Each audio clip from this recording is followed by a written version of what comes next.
أما بعد فأعوذ بالله من الشيطان الرجيم بسم الله الرحمن الرحيم قال الله تبارك وتعالى في القرآن المجيد والفرقان الحميد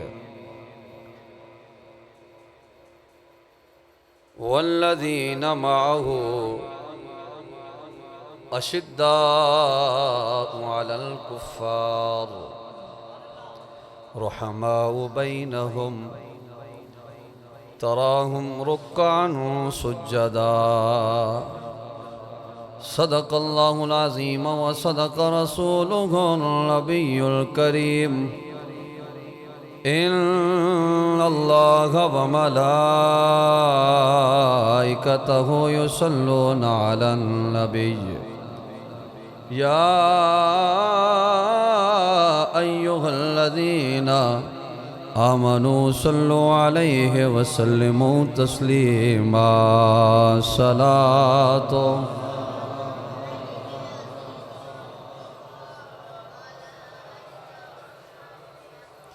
الصلاة والسلام عليك يا سيدي يا جد الحسن والحسين وعلى آلك وأصحابك يا سيدي يا خاتم النبيين ہر لحظہ ہے مومن کی نئی آن نئی شان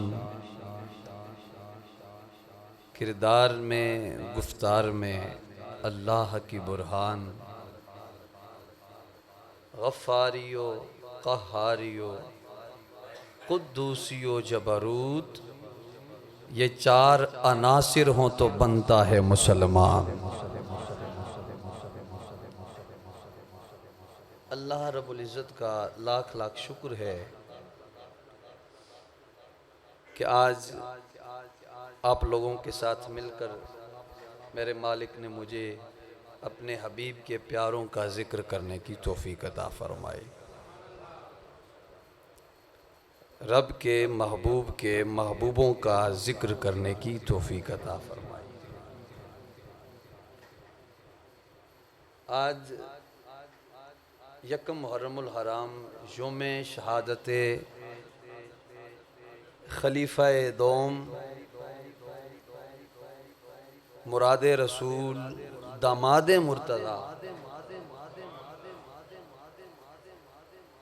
جناب سیدنا فاروق اعظم رضی اللہ تعالیٰ عنہ آپ کی شہادت کا دن ہے تو جو فاروق کا ذکر سننے کے لیے بیٹھا ہو وہ ذرا دھیان کے ساتھ بیٹھتا ہے کیونکہ میرے آقا کا فرمان ہے کہ جہاں عمر کا ذکر ہو وہاں شیطان نہیں رہتا شیطان بھاگ جاتا ہے تو آؤ نہ ذرا مل کر ہم سیدنا فاروق اعظم کا ذکر کرتے ہیں سب سے پہلی بات یہ بات یاد رکھیں کہ ہم نبی کے آل کے بھی غلام ہیں نبی کے اصحاب کے بھی غلام ہیں ہمیں محبت مرتضی ملی محبت حسین ملی محبت پانچ تن ملی تو صحابہ کے در سے ملی اور اگر صحابہ کی محبت ملی تو اہل بیت کے در سے ملی یہ دونوں آپس میں لازم ملزوم ہیں محبت اہل بیت بھی صحابہ کے در سے ملتی ہے اور محبت صحابہ اہل بیت کے در سے ملتی ہے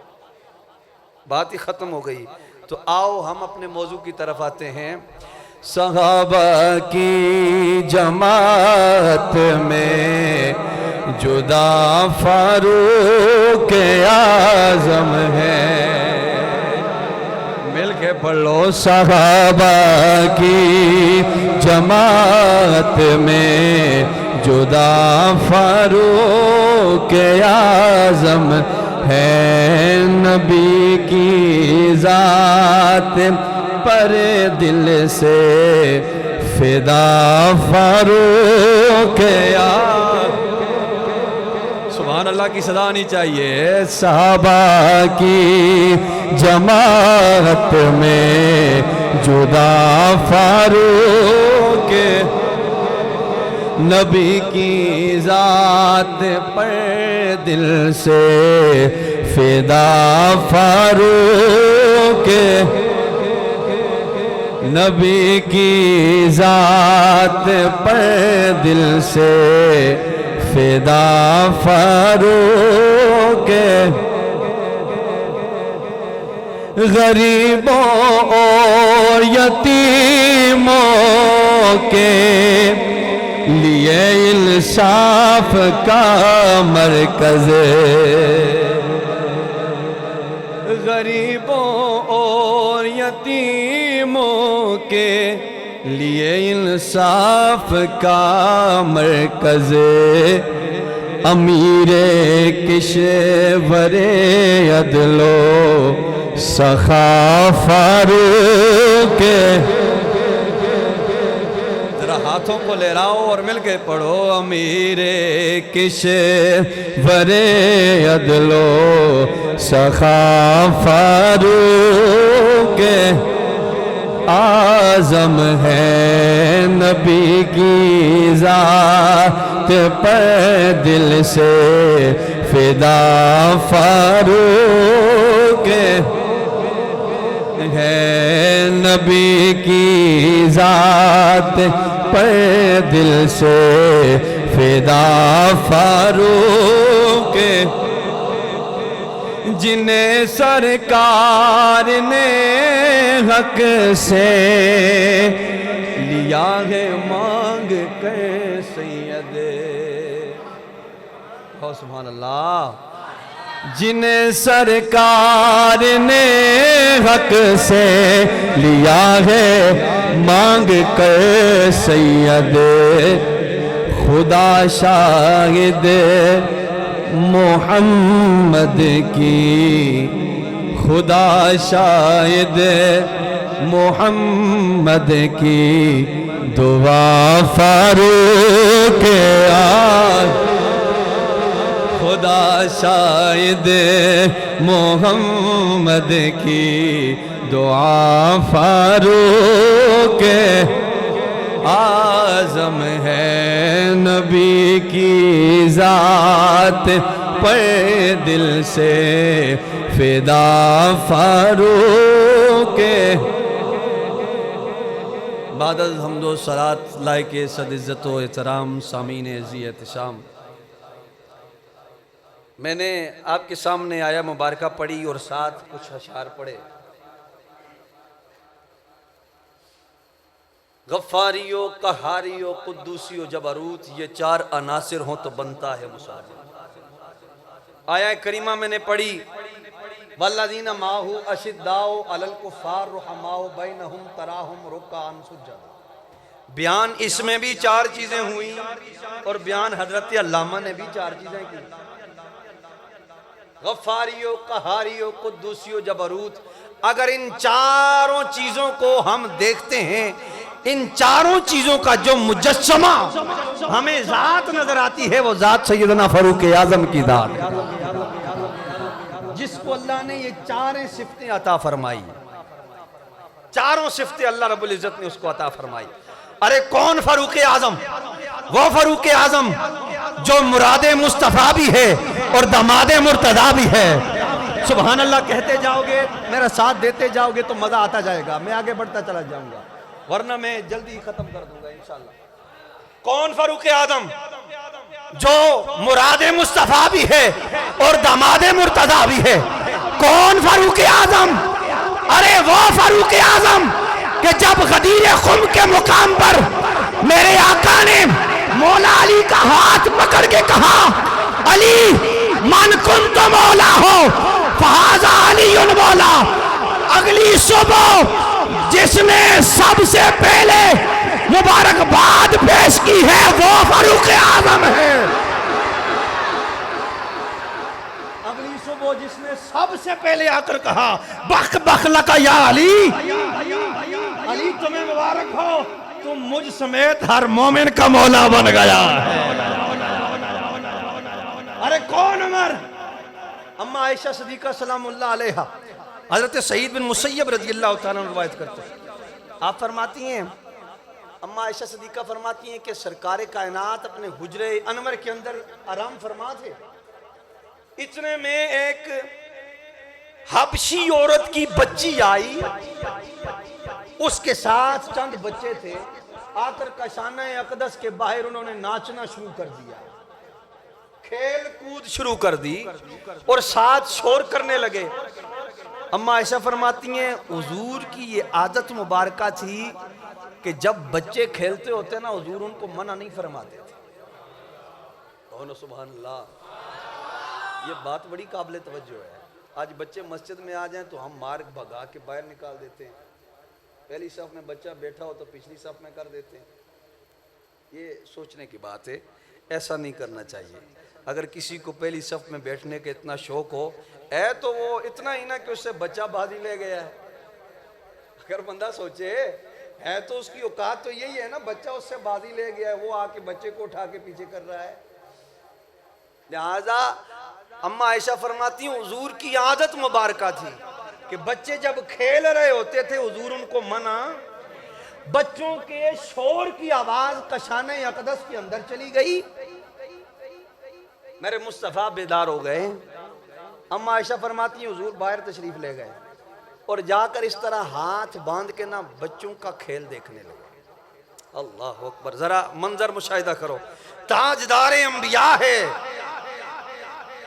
جانے جہاں کائنات ہے، مقصود کائنات وہ ذات ہے کہ جس کو رب پیدا نہ کرتا تو کائنات میں کسی چیز کا وجود ہی نہ ہو۔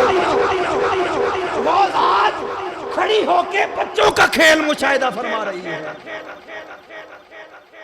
بچوں کا کھیل مشاہدہ فرما رہے ہیں۔ اور اما عائشہ فرماتی ہیں پھر مجھے آواز دی، عائشہ ذرا باہر آنا، بچوں کا کھیل تو دیکھنا۔ اور کہو نا سبحان اللہ، مل کر چلتے جائیں گے تو مزہ آتا جائے گا۔ میں اپنی اصلی موضوع کی طرف آ رہا ہوں، عائشہ باہر آؤ ذرا بچوں کا کھیل تو دیکھو۔ اچھا اب محبت والی بات، اما عائشہ فرماتی ہیں میں باہر آئی، پیچھے سے آ کر نا حضور کے دونوں کاندھوں پہ میں نے ہاتھ رکھ لیے، حضور کا رخ انور اس طرف ہے اور میں پیچھے سے آئی، آ کر حضور کے کاندھوں پہ ہاتھ رکھ لیے اور اس طرح نا حضور کی گردن کی ایک سائیڈ سے بچوں کا کھیل دیکھنے لگے۔ منظر سمجھ آ گیا؟ حضور آگے تشریف فرما، اما عائشہ پیچھے کھڑی ہیں، کاندھوں پہ ہاتھ رکھ کے فرماتی اس طرح حضور کے کاندھے کے اوپر سے میں بچوں کا کھیل دیکھنے لگی۔ فرماتی ہیں ابھی ہم دیکھ ہی رہے تھے کہ اتنے میں حضرت عمر آ گئے۔ ہائے ہائے، کہو نا سبحان اللہ، اور اونچی آواز میں کہو سبحان اللہ۔ بات عمر کی ہو رہی ہے، اتنے میں حضرت عمر آ گئے۔ اما عائشہ فرماتی ہیں جب بچوں کی نظر عمر پہ پڑی بچے سارے بھاگ گئے، بچے بھاگ کھڑے ہوئے، حضور مسکرائے، مسکرا کے فرمایا عائشہ میرا عمر وہ عمر ہے جس رستے سے جاتا ہے شیطان وہ رستہ چھوڑ کے بھاگ جاتا ہے۔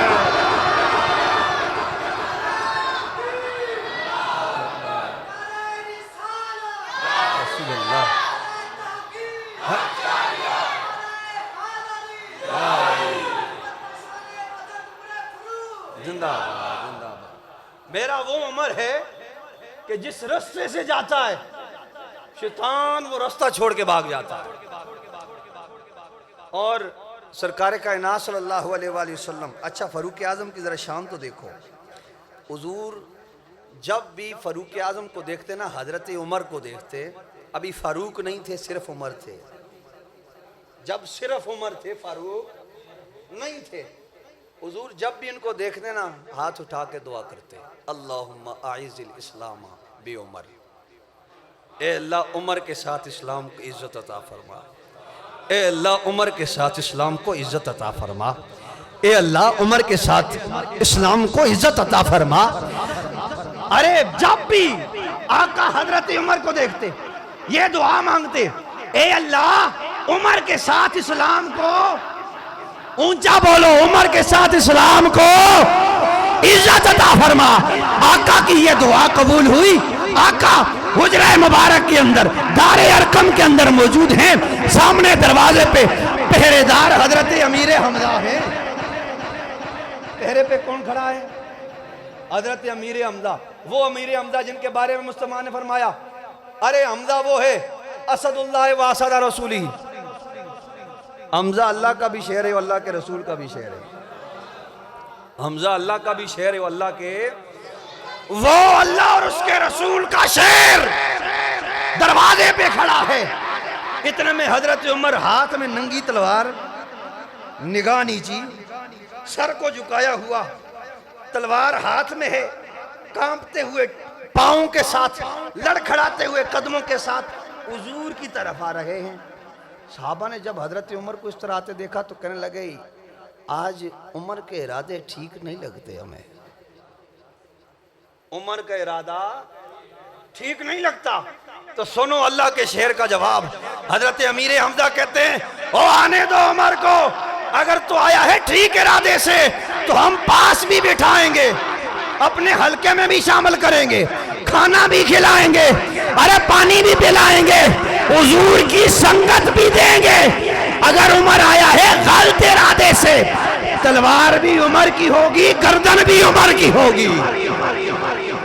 حضرت امیر حمزہ کی آواز تھوڑا سا ہے نا اس کو کم کر دیں تاکہ سمجھ آئے. فرماتی ہیں، آپ فرماتے ہیں اگر تو آیا ہے ٹھیک ارادے سے تو پھر ٹھیک ہے ہم ساتھ بٹھائیں گے. اگر عمر کا ارادہ ٹھیک نہیں ہے تو تلوار بھی عمر کی، گردن بھی عمر کی ہوگی. اللہ اکبر. حضرت عمر جو ہی قریب آئے، حضرت عمر جو ہی قریب آئے، حضرت عمر جو ہی قریب آئے، اب قریب آتے گئے، قریب پہنچتے گئے، مصطفیٰ کے قریب ہوتے گئے. مصطفیٰ نے فرمایا رستہ چھوڑ دو، عمر کا ارادہ صاف ہے. گویا کہ میرے آقا علیہ السلام آپ ارشاد فرما رہے ہیں تمہیں یارو مبارک ہو عمر بن خطاب آیا، عمر بن، ہاتھ اٹھا لو، ہاتھ کسی کا نیچے نہ رہے، بآواز بلند. اللہ نے جس کو ہاتھ سلامت دیے گئے وہ حضرت عمر کے نام پہ ہاتھ اٹھائے گا، مل کے پڑھے گا تمہیں یارو مبارک ہو عمر بن خطاب آیا، عمر بن، آواز نہیں آ رہی، مل کے پڑھ لو تمہیں یارو مبارک ہو عمر بن خطاب آیا، عمر بن،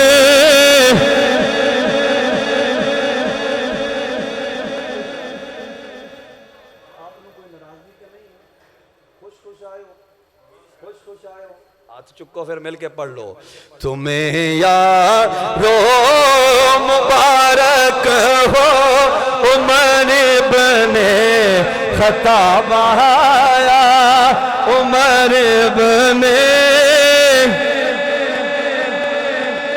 ارے جب بھی میرے آقا حضرت عمر کو دیکھتے، جب بھی میرے آقا کی نظر عمر پہ پڑتی، دعا کرتے یا اللہ عمر بن خطاب دے دے، عمر بن خطاب دے دے. آج آقا کی دعا پوری ہوئی، حضرت عمر آئے، آقا کہنے لگے خدا سے میں نے مانگا تھا، خدا سے میں نے مانگا تھا، دعاؤں کا جواب آیا، عمر بن، نہیں آواز سب کی نہیں آ رہی، مانگا تھا جو رب سے دعاؤں کا جواب آیا، عمر بن،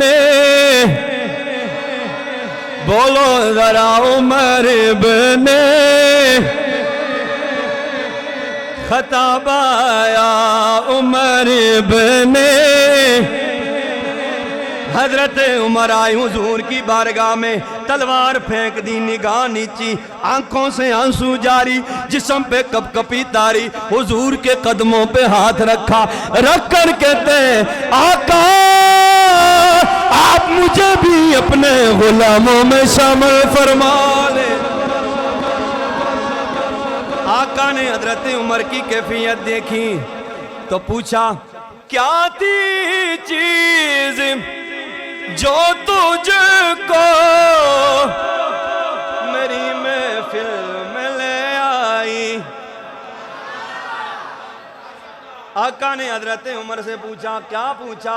اے عمر بتا تو صحیح، کیا تھی چیز جو تجھ کو میری محفل میں لے آئی؟ اچانک آج تبدیلی بتاؤ کیسے آئی ہے؟ حضرت عمر بول کر کہتے ہیں آقا آقا پڑھی میں نے بہن سے وہ، سمجھ آ رہی ہے نا؟ پڑھی میں نے بہن سے وہ جو لے کر تو کتاب آیا عمر بنے، بات نہیں سمجھے آپ مل کے پڑھو، پڑھی میں۔ حضرت عمر کہہ رہے ہیں آقا تبدیلی ویسے نہیں آئی، اس تبدیلی کی بات نہیں کر رہا جو آج کل رولا جس کا پڑا ہوا ہے، اس تبدیلی کی نہیں بات کر رہا، اس تبدیلی کی بات کر رہا ہوں جو مصطفیٰ کے چہرے کو دیکھ کر قلب میں تبدیلی آ جاتی ہے، مصطفیٰ کی باتیں سن کر، رب کا کلام سن کر جو دل بدل جاتا ہے۔ حضرت عمر کہتے ہیں آقا تبدیلی کیسے آئی؟ پڑھی میں نے بہن سے وہ جو لے کر تو کتاب آیا عمر بنے، او بولو سارے عمر بنے۔ آواز سب کی نہیں آ رہی، اول سے لے کے آخر تک پورا مجمع بولے گا، ہر بندے کی زبان پر حضرت عمر کا نام آئے گا، کیونکہ میرے آقا کا فرمان ہے، فرمان علی شان ہے، عمر کا ذکر ہر بندہ نہیں کر سکتا، جہاں پہ عمر کی محفل ہو عمر کا ذکر کیا جائے وہاں سے شیطان دور بھاگ جاتا ہے، شیطان عمر کے قریب نہیں آ سکتا۔ مل کر پڑھ لو، پڑھی میں نے بہن سے وہ جو لے کر تو کتاب آیا عمر بنے،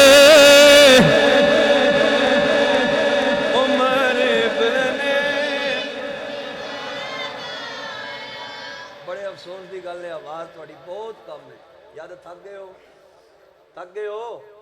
اور بولو سارے تھک گئے ہو؟ جڑا تھک گیا ہاتھ چکے ذرا، اور جڑا تھک گیا ہاتھ چک لے، جڑا نہیں تھکیا وہ چک لے۔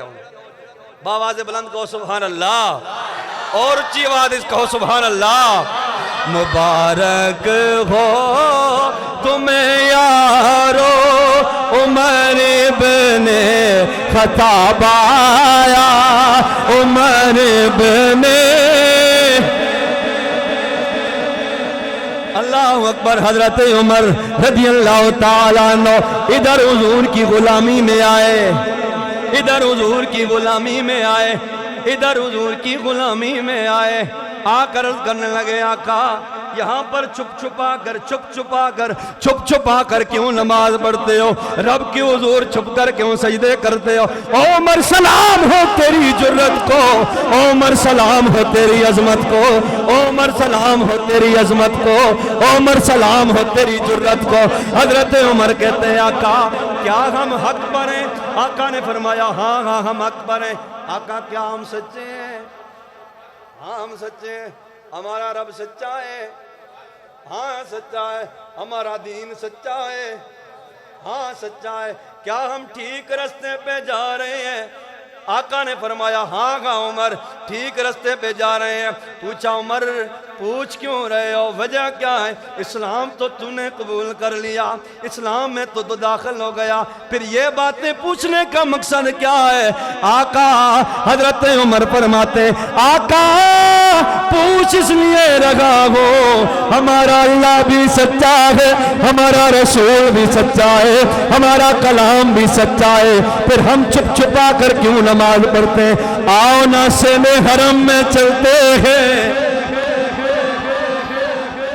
آؤ نہ سینے حرم میں چلتے ہیں، وہاں پر کھلے عام رب کی عبادت کرتے ہیں۔ آقا نے فرمایا عمر حکمت کا تقاضا یہی ہے، ابھی ہم تعداد میں توڑے ہیں۔ ادھر آقا نے یہ فرمایا، ادھر رب کی طرف سے حکم آیا، کہو نا سبحان اللہ۔ ادھر آقا نے یہ فرمایا، ادھر عمر کی طرف سے حکم آیا، والذی ایدک بنصرہ المؤمنین۔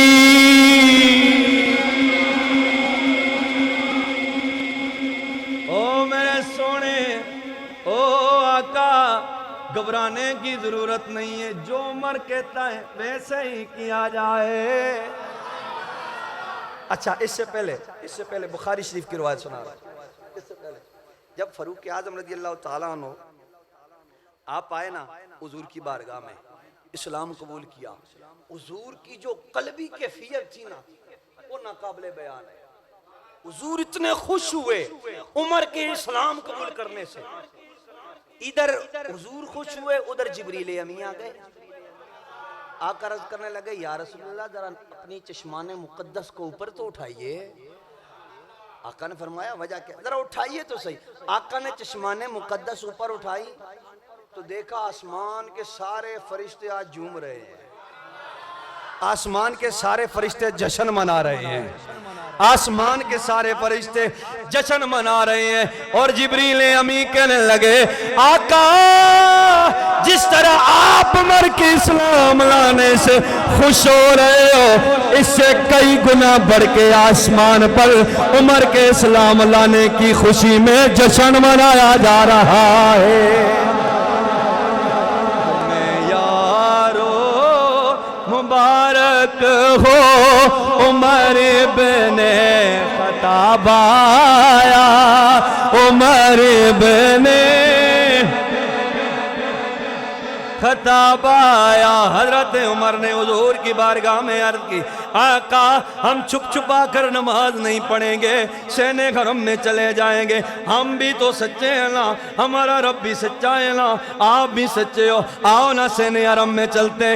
رب کی طرف سے پیغام بھی آ گیا، جو عمر کہتا ہے ویسا ہی کیا جائے۔ مفسرین کرام کہتے ہیں دو روایتیں، ایک روایت میں آتا ہے کہ حضرت عمر کے کہنے کے مطابق 18 آیتیں رب نے نازل فرمائی، اور دوسری روایت کے مطابق 22 آیتیں حضرت عمر کے کہنے پہ رب نے نازل فرمائی۔ جو حضرت عمر زمین پہ مشورہ دیتے تھے، آسمان سے رب فرشتہ بھیج دیتا تھا، آسمان سے رب فرشتہ بھیج دیتا تھا کہ جو عمر کہتا ہے ویسے ہی کیا جائے۔ اب حضرت عمر رضی اللہ تعالیٰ عنہ آپ کے کہنے پہ آقا علیہ السلام نے اپنے غلاموں کو لیا، سینے حرم میں چلے گئے، دو صفیں بنائی گئیں، دو صفیں بنائی گئیں، ایک صف کے امیر حضرت امیر حمزہ کو مقرر کیا گیا، دوسری صف کے امیر حضرت فاروق اعظم، حضرت فاروق اعظم حضرت عمر کو مقرر کیا گیا۔ حضرت عمر کو جب مقرر کیا گیا، اللہ اکبر، گویا حضرت عمر بول کر کہہ رہے ہو میرے اسلام لانے سے چھپ کر کیوں عبادت ہو، پڑھے آج کعبہ میں وہ روکے جس میں طاقت ہو، ہائے ہائے ہائے، پڑھے آج کعبہ میں وہ روکے جس میں طاقت ہو اڑا دوں گا میں سب کو. حضرت عمر کہہ رہے ہیں اڑا دوں گا میں سب کو. کفر کا جو نواب آیا عمر بنے او بولو سارے اڑا دوں گا میں سب کو. کفر کا جو نواب آیا عمر بنے او بولو سارے عمر بنے خطاب آیا عمر بنے. ادھر حضرت عمر رضی اللہ تعالیٰ عنہ آپ کو سب کا امیر بنایا گیا. پھر میرے مصطفیٰ نے جب نماز ادا فرما لی سلام پھیرا. سلام پھیرنے کے بعد فرمایا او فاروق. اللہ اکبر. فاروق کا مطلب ہے فرق کرنے والا. حق اور باطل کے درمیان بولو حق اور باطل کے درمیان.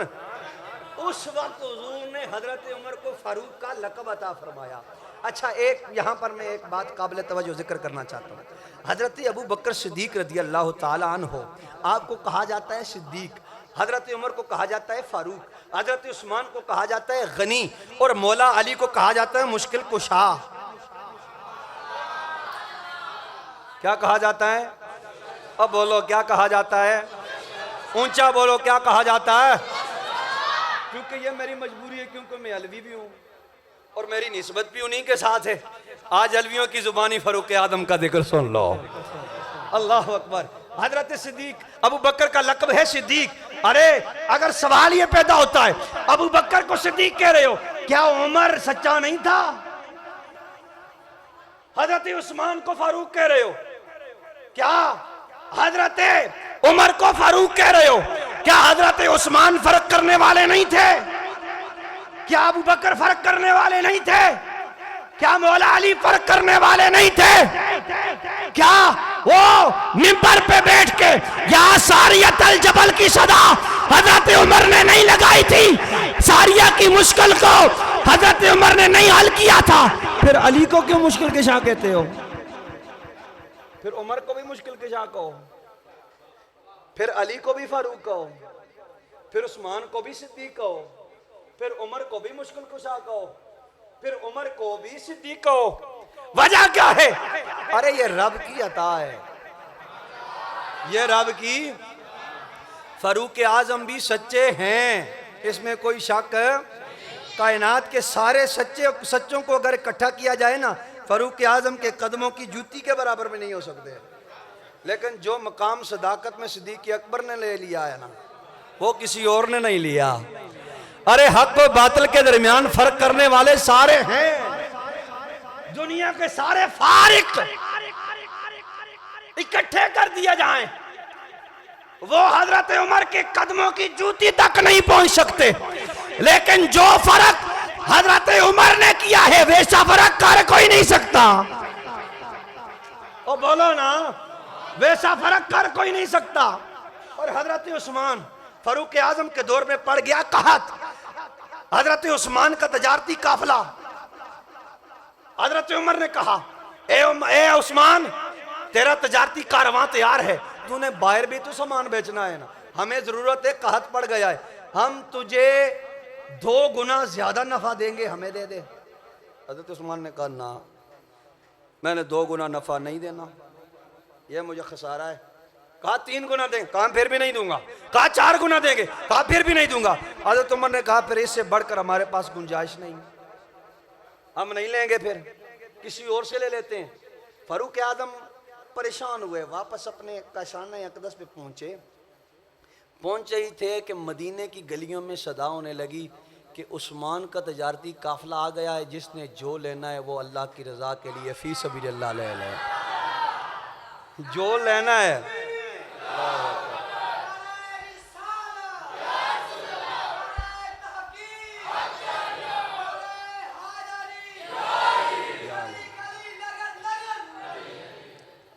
ابو بکر نگر نگر گلی گلی.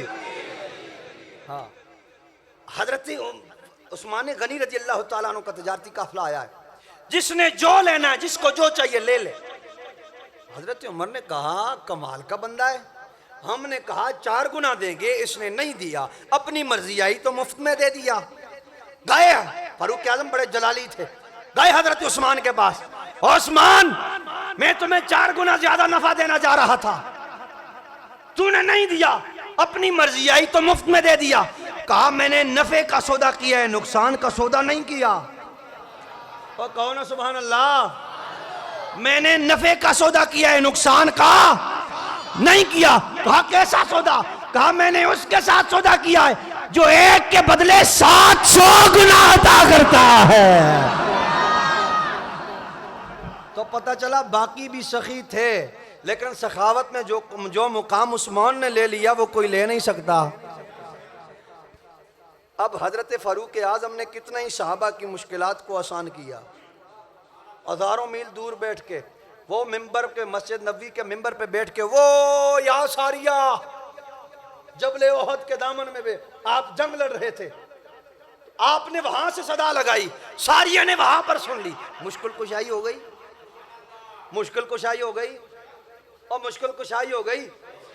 لیکن حضرت عمر کو مشکل کشا نہیں کہتے، حضرت علی کو کہتے ہیں. وجہ کیا ہے؟ اپنا اپنا مقام ہے. جو مقام مشکل کشائی میں حضرت علی کا ہے وہ کسی اور کا ہو نہیں سکتا. اسی لیے ہم 4 کے ماننے والے ہیں، اور 4 کے نہیں، ہم 5 کے ماننے والے ہیں. کیونکہ 5ویں خلیفہ حضرت امام حسن بھی ہیں. ہم ان کو خلیفہ راشد تسلیم کرتے ہیں، اس میں کوئی شک والی بات نہیں. المختصر میں بات کر رہا تھا، جب آپ نے نماز ادا فرمائی، سلام پھیرا، حضرت عمر کی طرف حضور نے مسکراتے ہوئے چہرے کے ساتھ دیکھا، دیکھ کر کہا میرے اسلام کے گلشن میں بن کر تو بہار آیا. اور اونچی آواز میں کہو سبحان اللہ. آقا حضرت عمر کو کہہ رہے ہیں میرے اسلام کے گلشن میں بن کر تو بہار آیا. کھلے اسلام کے گلشن گلوں پر بھی نکھار آیا.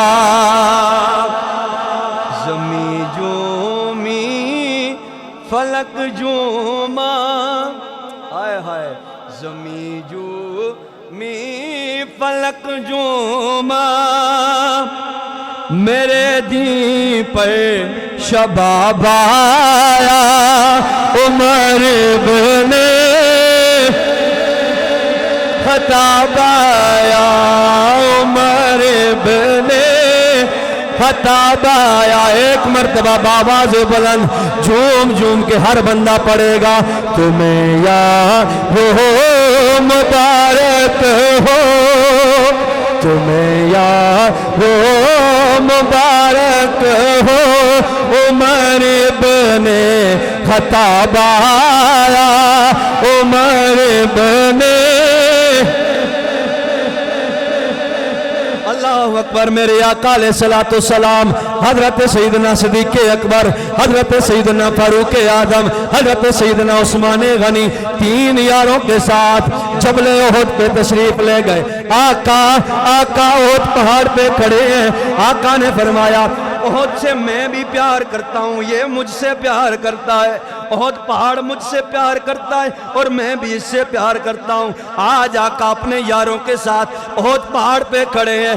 احد فرتے محبت میں جھومنے لگا، احد پہاڑ پرتے محبت میں جھومنے لگا، لڑکھڑانے لگا. میرے آقا نے ٹھوکر لگائی، کہا رک جا، تمہیں پتہ نہیں ہے تجھ پر 1 نبی، 1 صدیق اور 2 شہید کھڑے ہیں. کتنی عرصہ پہلے آقا فرما رہے ہیں 1 نبی، 1 صدیق اور 2، بولو 2 پہلے بتا رہے ہیں، بہت پہلے بتا رہے ہیں. بہت پتہ چلا آقا کو جو ہونے والا ہے اس کا بھی پتہ ہے، جو ہوگا اس کا بھی، اور جو ہو چکا اس کا بھی. اس کا بھی آقا کو اللہ نے ہر چیز عطا فرمائی، ہر چیز کا علم عطا فرمایا۔ اب جب فاروق اعظم رضی اللہ تعالیٰ عنہ نے یہ بات سنی نا کہ آقا نے تو مجھے شہادت کی بشارت دے دی ہے، اس دن سے سیدنا فاروق اعظم روتے اور ہاتھ اٹھا کر دعا مانگتے، اللہم ارزقنی شہادتا فی سبیلک و بلدن فی نبیک۔ اس دن سے دعا مانگتے، بخاری شریف کی روایت، آقا نے جب فاروق اعظم کو بشارت دی اس دن سے دعا مانگتے، یا اللہ مجھے شہادت کی موت عطا فرمانا، مجھے شہادت کی موت عطا فرمانا، شہادت بھی ایسی نہیں، فرمایا یا اللہ مجھے شہادت کی موت بھی دے اور اپنے حبیب کے شہر میں عطا فرما، اپنے حبیب کے شہر میں عطا فرما۔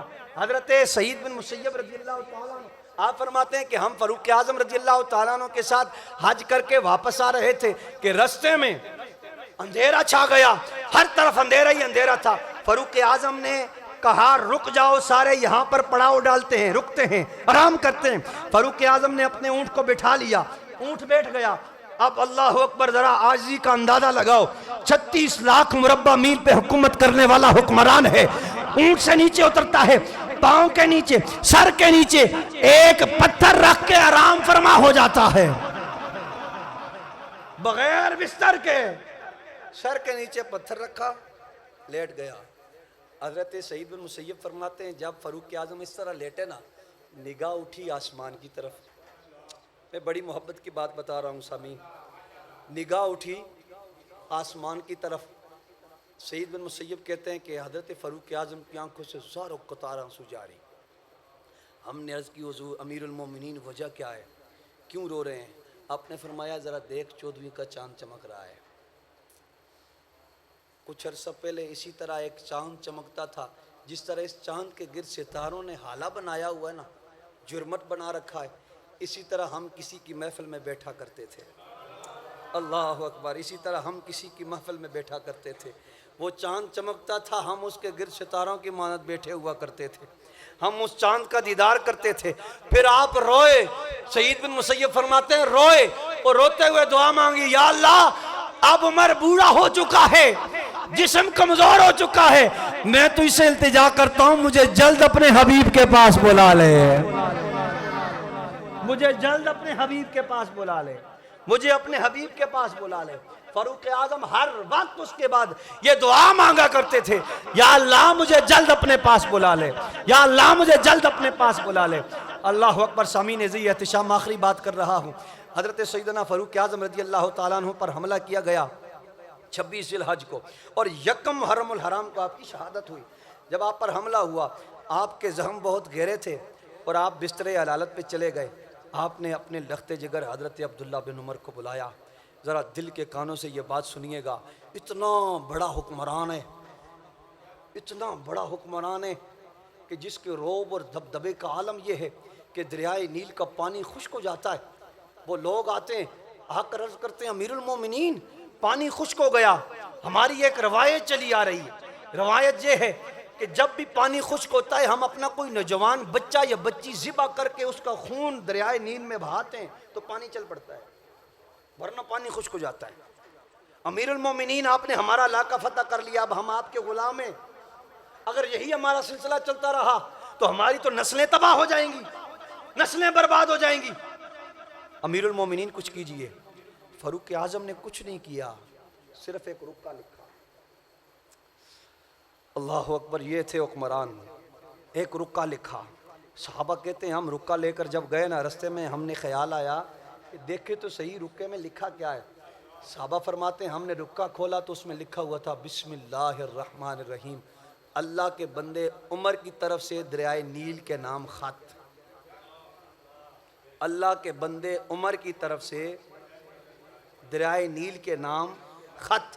فرماتے ہیں نیچے لکھا ہوا تھا اے دریائے نیل، اگر تو چلتا ہے اپنی مرضی سے تو ہمیں تیرے پانی کی ضرورت، ہمیں تیرے پانی کی ضرورت، اگر تو چلتا ہے اللہ کے حکم سے تو اللہ کا ادنا سا بندہ عمر تجھے حکم دیتا ہے آج کے بعد تو نے رکنا نہیں، چلنا ہی چلنا ہے۔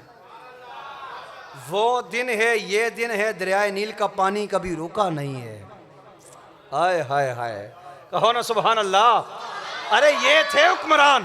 ایک اور بات سنو، سعد بن ابی وقاص رضی اللہ تعالیٰ عنہ جب مصر فتح کرنے کے بعد واپس گئے نا، بہت زیادہ مال غنیمت ساتھ تھا، اور جا کر عرض کرنے لگے امیر المومنین ہمارے سپاہیوں نے وہاں سے مال غنیمت لیا ہے جہاں سے اللہ کے فرشتوں کے سوا کوئی نہیں لے سکتا، وہاں سے لے لیا، وہاں سے لے لیا ہے۔ اب فاروق اعظم رضی اللہ تعالیٰ نے جب بات سنی تو آنکھوں سے آنسو آ گئے۔ حضرت سعد بن ابی وقاص کہنے لگے امیر المومنین اگلی بات بھی سنیے، جتنا ملا تھا اس میں رائی کے دانے کے برابر بھی کسی نے رد و بدل نہیں کیا، خیانت نہیں کی ہے، کسی صحابی میں نے بھی کسی قسم کی بھی کوئی خیانت نہیں کی ہے۔ فاروق اعظم زارو قطار رونے لگے، کہنے لگے اے اللہ، میری رعایا اتنی ایماندار ہے کہ کسی نے خیانت کا سوچا بھی نہیں۔ پیچھے مولا علی کھڑے تھے، ہائے ہائے، پیچھے کون کھڑا تھا؟ کاندھے پہ ہاتھ رکھ کے کہا امیر المومنین یہ ویسے نہیں اتنے ایماندار، آپ نے ساری زندگی کوئی خیانت نہیں کی، اسی لیے رعایا میں کسی کے اندر جرت نہیں ہے وہ خیانت کا سوچ بھی سکے۔ جب حکمران ایسے ہوں تو رعایا بھی ایسی ہوا کرتی ہے۔ وہ مولا علی سے کسی نے پوچھا نا امیر المومنین بتائیے فاروق اعظم کے دور میں تو کوئی ذرا برابر بھی خیانت نہیں کرتا تھا، کوئی کسی قسم کا فساد جھگڑا نہیں تھا، آپ کے دور میں تو بہت زیادہ فتنوں نے جنم لے لیا ہے۔ تو مولا علی بھی شہر خدا تھے، علم کے شہر کا دروازہ تھے، آپ نے فرمایا ان کا قاضی تھا میں، ان کا مشیر تھا میں، میرے مشیر تم ہو۔ ان کا مشیر میں تھا اور میرے مشیر تم ہو، ان کا ساتھ میں دیتا تھا، میں کسی قسم کی دو نمبری نہیں ہونے دیتا تھا، میرے ساتھ تم ہو، تم دو نمبریاں کرتے ہو اور میرے پاس آ جاتے ہو۔ جیسی رعایا ویسے حکمران۔ اور یہ جو نہری پانیوں کا نظام ہے نا، یہ سب سے پہلے فاروق اعظم رضی اللہ تعالیٰ نے ایجاد کیا تھا۔ یہ پولیس کا محکمہ سب سے پہلے فاروق اعظم رضی اللہ تعالیٰ نے ایجاد کیا تھا۔ اللہ اکبر، مجھے ایک بخاری شریف کی روایت یاد آ گئی۔ حضرت ابو ہریرہ رضی اللہ تعالیٰ عنہ فرماتے ہیں کہ سرکار دو عالم صلی اللہ علیہ وآلہ وسلم نے ایک خواب بیان فرمایا، میری طرف توجہ رکھیے، ایک خواب بیان فرمایا۔ آقا فرماتے ہیں کہ میں نے خواب میں دیکھا کہ میرے ہاتھ میں دودھ کا پیالہ ہے اور میں اسے پی رہا ہوں، اتنا سیر ہو کر پیا، اتنا سیر ہو کر پیا کہ اس کی سیرابی کے نشانات میرے انگوٹھوں پہ ظاہر ہونے لگے، ناخنوں پہ ظاہر ہونے لگے۔ آپ فرماتے ہیں جو بچ گیا تھا نا، میرے پاس میں نے دیکھا عمر بیٹھا ہوا تھا، میں نے باقی بچا ہوا عمر کو پلا دیا۔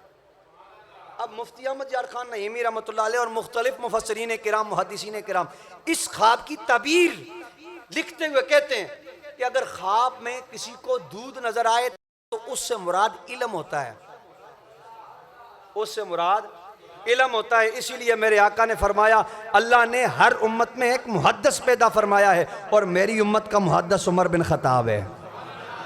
اب یہاں پر رک کے میں آپ کو ایک جملہ دینا چاہتا ہوں۔ آقا نے فرمایا میری امت کا محدث عمر بن خطاب ہے، ادھر آ جاؤ اہل بیت کے در پہ۔ آقا نے فرمایا انا مدینۃ العلم وعلی بابها، میں علم کا شہر ہوں، علی اس کا دروازہ ہے، میں علم کا شہر ہوں، علی اس کا دروازہ۔ بولو ذرا، میں علم کا شہر، علی اس کا۔ سارے بولو، میں علم کا شہر، علی اس کا۔ وہ ہاتھ اٹھا کے بولو، میں علم کا شہر، علی اس کا۔ فرمایا میں علم کا شہر، علی اس کا دروازہ۔ دوسری طرف فرمایا میری امت کا محدث فاروق اعظم ہے، حضرت عمر ہے۔ ارے سمجھ نہیں آ رہی، میرے سیدی ضیاء الامت حضرت جسٹس بیر محمد کرم شاہ الازہری رحمۃ اللہ علیہ نے مسئلہ حل کر دیا۔ آپ فرماتے ہیں آقا نے فرمایا میں علم کا شہر، علی اس کا دروازہ۔ پرانے زمانوں میں جو محلے ہوا کرتے، جو شہر ہوا کرتے تھے نا، ان شہروں کے گرد ایک دیوار ہوا کرتی تھی۔ آج بھی یہ سرگودا والی سائٹ پہ چلے جاؤ نا، پورا شہر اندر بند ہے اور اس کے گرد ایک فصیل ہے، چار دیواری کے اندر پورا شہر ہے۔ مثال دے رہا ہوں، چار دیواری کے اندر پورا شہر ہوتا ہے، پورا شہر چار دیواری کے اندر بند ہوتا ہے۔ ایک دروازہ بند، پورا شہر۔ بولو، دروازہ بند، پورا شہر۔ آقا نے فرمایا میں علم کا شہر، علی اس کا۔ او بولو، علی اس کا، علی اس کا۔ بات بڑی قابل توجہ، غور سے سنیں گے تو سمجھ آئے گی۔ علی اس کا دروازہ، میرے سیدی ضیاء الامت فرماتے ہیں، آقا نے فرمایا میرا عمر میری امت کا محدث ہے۔ گویا پتا چلا، آقا فرما رہے ہیں جس شہر علم کا دروازہ علی ہے نا، اس شہر کا ایک محلہ عمر ہے۔ ہائے ہائے ہائے، بولو سبحان اللہ۔ اس شہر کا محلہ قاری صاحب ہے، اس شہر کا محلہ، بولو اس شہر کا محلہ، اس شہر کا محلہ، دروازہ کون ہے؟ علی۔ محلہ کون ہے؟ محلہ کون ہے؟ تو شہر کے اندر محلہ ہوتا ہے، محلہ چار دیواری کے اندر ہوتا ہے، چار دیواری کے اندر داخل ہونا ہو، شہر کے اندر داخل ہونا ہو تو دروازے سے داخل ہوا کرتے ہیں۔ جو دیوار پھلانگ کے آتا ہے وہ چور ہوا کرتا ہے۔ تو پتا چلا جو بھی علم کے شہر تک پہنچنا چاہتا ہے اسے علی سے گزر تک جانا پڑے گا، عمر تک جائے گا پھر بھی علی سے گزر کے جائے گا، مصطفیٰ تک جائے گا پھر بھی عمر سے گزر کے جائے گا۔ عمر تک جانا چاہتا ہے تو پھر بھی علی سے گزر کے جائے گا، مصطفیٰ تک جانا چاہتا ہے تو پھر بھی علی سے گزر کر جائے گا، کیونکہ دروازہ جو علی ہے، دروازہ جو علی ہے۔ اب آؤ میں آخری بات کر رہا ہوں۔ فاروق اعظم رضی اللہ تعالیٰ عنہ نے اپنے لخت جگر کو بلا کر کہا، اے میرے بیٹے، جب میرا اس دنیا سے وصال ہو جائے، میں دنیا سے چلا جاؤں تو تو نے ایک کام کرنا ہے، میرا جنازہ جلدی جلدی پڑھانا ہے اور جلدی مجھے قبر کے حوالے کر دینا۔ اللہ اکبر، ذرا سوچو، جلدی پڑھا کے جلدی قبر کے حوالے کر دینا ہے۔ کیوں؟ عرض کی ابا جان کیوں؟ فرمایا اس لیے دو باتیں، اگر تو میں گناہگار ہوا نا تو میرا بوجھ جلد تمہارے کاندھوں سے اتر جائے گا۔ سامعین ذرا سوچنے کی بات ہے، اتنا بڑا خلیفۃ المسلمین ہے، امیر المومنین ہے کہ جس کے دور حکومت میں کسی شہر کی مجال نہیں وہ بکری کی طرف بری نظر سے دیکھے، جس کو مصطفیٰ نے زندگی میں جنت کی بشارت دے دی، جس کے کہنے پہ رب آیتیں نازل کرتا ہے۔ عاجزی کا یہ عالم ہے کہ اگر میں گناہگار ہوا تو تمہارے کانوں سے میرا بوجھ جلدی اتر جائے گا، اور اگر تو میرا کوئی عمل رب کی بارگاہ میں مقبول ہے نا تو میں جلد اپنے رب سے مل جاؤں گا، تو میری ملاقات جلد میرے رب سے ہو جائے گی۔ اللہ اکبر۔ یہ تھے سیدنا فاروق اعظم رضی اللہ تعالیٰ عنہ، ان کو اللہ نے یہ مقام عطا کیا تھا، اور یکم محرم الحرام کا دن تھا، دنیا اسلام کا نیر تاباں، ایک عظیم سورج، عدل و انصاف کا بادشاہ اس دنیا فانی سے دارالبقا کی منازل کو سوار جاتا ہے۔ اللہ رب العزت کی جناب میں دعا ہے اللہ ہمیں صحیح معنوں میں اہل بیت کی اور صحابہ کرام کی غلامی عطا فرمائے، ان کے در کی غلامی عطا فرمائے۔ ذرا ایک بار آخری بار بھاواز بلند میرے ساتھ یہ صدا لگا لو، پھر میں اجازت چاہتا ہوں۔ تمہیں یارو مبارک ہو عمر ابن خطاب آیا، عمر ابن، آنکھیں بند کر کے ہر بندہ جھوم کے فاروق اعظم کی محبت میں، سیدنا فاروق اعظم کی محبت میں جھوم کے ہر بندہ کیفیت بنا کے بولے گا، تمہیں یارو مبارک ہو عمر ابن خطاب آیا، عمر ابن خطاب آیا، مانگا تھا دعاؤں میں، جو مانگا تھا دعاؤں میں، دعاؤں کا جواب آیا، عمر ابن خطاب آیا، عمر ابن خطاب آیا، عمر ابن خطاب آیا۔